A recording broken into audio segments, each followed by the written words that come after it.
This is Cameron Williams, and I chose to do permutations and combinations. For this example, I use 10p5, which then equals 10 over parentheses 10 minus 5. That simplifies to 10 over 5 because 10 minus 5 equals 5. You then have to write out the 10 from 10 to 1 and 5 to 1 so you can cross all of the numbers that are left. And that leaves you with 10 times 9 times 8 times 7 times 6, which equals 30,240, and that's the answer for the permutations problem. Then I did the same things for combinations. 10c5, which equals 10 over parentheses 10 minus 5 times 5. That was simplified to 10 over 5 times 5 because 10 minus 5 gives you 5, and you just bring this 5 down. You would then do the same thing here, which would give you that, but since there's another 5 left, you would leave it there, and that would multiply to 30,240, and you would divide it by the 5 that's left, which would give you 6,048. And there's a noticeable difference that there are more outcomes for permutations than there is combinations. So I'm doing probability and odds. So I want to draw. I'm gonna say I want to draw a face card, and for the first pull, and then my second pull, I want to get 10. So, 12 face cards and a 52 card deck. Without replacement, I might add. And then there are 4 tens. So I did 12 over 52 because it's 12 face cards out of 52 cards.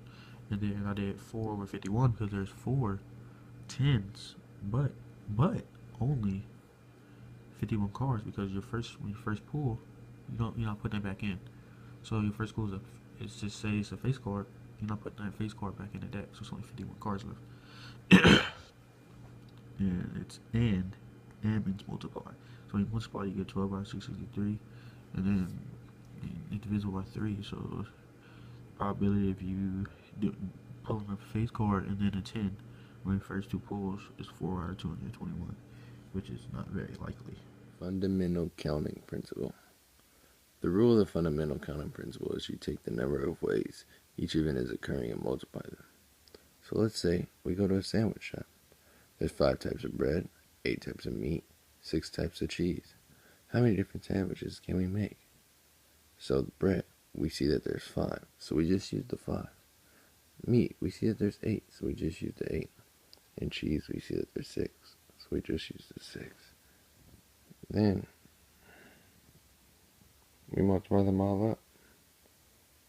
Since there's 5 different types of meat, 8 different types of meat, 5 different types of bread, and 6 different types of cheese, we just gotta multiply that all together.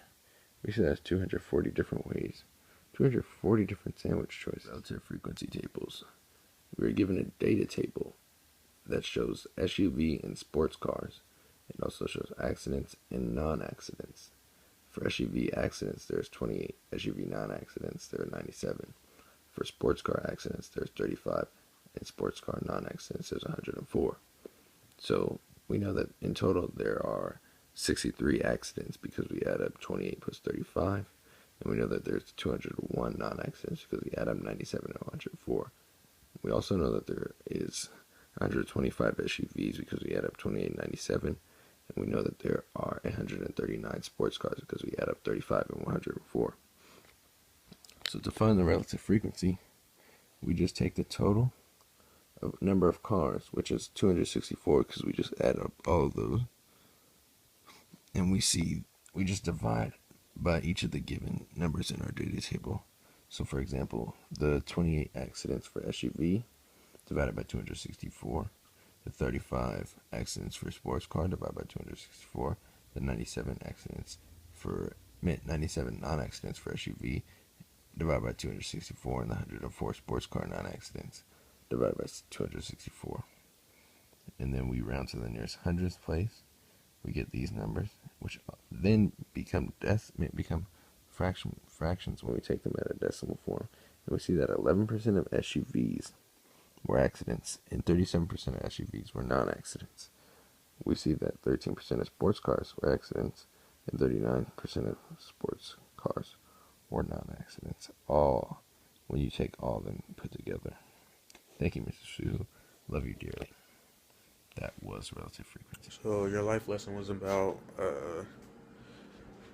John Calipari talking to his Kentucky team about how to handle all the spotlight and stuff like that. How to love the grind, basically. That's what it was. So, us three being basketball players, it's kind of easy for us to relate to that. But the only difference is, well, it's a big difference because they're a college team. But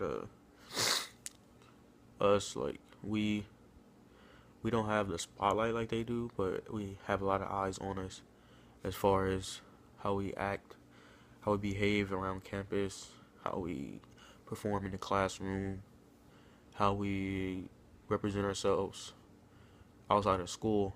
Because people like the Redondo Beach community is like one big community. So if they see Redondo basketball team acting up, they don't say, "Oh well," like they don't teach them nothing. Their coach isn't doing his job. So, and then loving the grind is like us. Uh, we run a lot, and like it's probably the most hated part about playing for Coach Morris. But like what you're saying is love the grind. So John Calipari trying to tell us seem to love that. Like Coach trying to make us run. Like okay, it's only gonna get us better. It's only gonna help our endurance. Yeah. So us being basketball players, it just kind of fits right in with us with that.